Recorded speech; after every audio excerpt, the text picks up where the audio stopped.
एकादशी मनाएंगे तो उस दिन तुलसी शालिग्राम विवाह भी किया जाता है। तुलसी शालिग्राम विवाह के विषय में हम बाद में बताएंगे। पहले हम बताते हैं कि भगवान को, देवताओं को उठाने की क्रिया क्या है, कैसे उठाया जाता है। पहली बात तो भगवान कभी सोते नहीं है, पर फिर भी क्योंकि हम लोग मानते हैं कि 4 महीने नारायण भगवान विश्राम करते हैं और शिव भगवान जो है भोले बाबा सृष्टि का संचार करते हैं।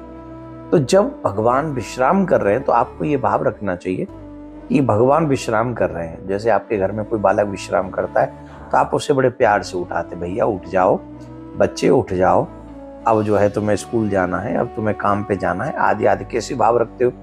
द सेम थिंग देवता लोग भी भगवान से प्रार्थना करते हैं, नारायण भगवान से प्रार्थना करते हैं और कहते हैं उत्तिष्ठोति गोविंद, उत्तिष्ठ गरुड़ध्वज, उत्तिष्ठ कमलाकांत, त्रैलोक्य मंगलम कुरु।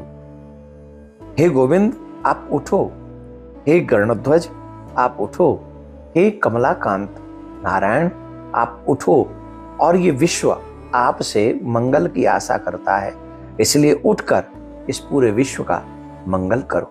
ऐसी प्रार्थना हमें भगवान नारायण से करनी चाहिए। जो जो भावना आपकी हो, भगवान को उठाने की क्रिया में भाव को रखें। और एक और बात, हमारे गांव में जब हम बहुत छोटे थे हमने देखा था माताएं बहन अपने घर में गेरुआ से और क्या बोलते उसको, सफेसी जो होती थी वो एक और आती थी, वो खड़िया और गेरुआ, इनसे वो देवताओं का वो आकार बनाते थे, जो पूरे घर को, आंगन में भी, घर के द्वार के बाहर भी। आजकल उसे रंगोली कह सकते हैं आप। नाना प्रकार के रंगों से अपने रंगोली बना बनाकर आप अपने घर को सजा सकते हैं। और ये भाव रखें कि भगवान आज विश्राम में से उठेंगे, भगवान हमारे घर में पधारेंगे, और भगवान हमारे घर में पधारेंगे इसलिए अपने घर को रंगोली से, प्रमुखतः द्वार पे अवश्य रंगोली बनाएं और आंगन में रंगोली बनाएं अगर घर का आंगन है, और उसके बाद मंदिर में जरूर रंगोली बनाएं। भावना पे ही सब कुछ टिका है, पूरा विश्व भाव पे टिका है, परमात्मा भाव पे टिका है।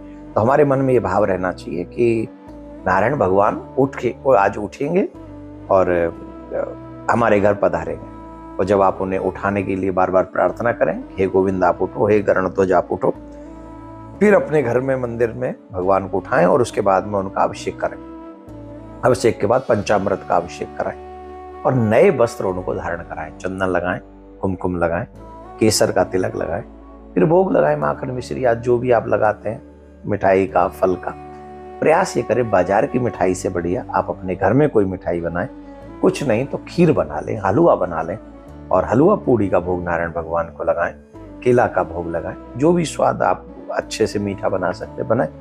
तो इस तरीके से आपको भगवान को उठाना चाहिए, फिर उनकी आरती करनी चाहिए और अपने कल्याण, अपने परिवार की मंगल कामना उनके आगे करनी चाहिए।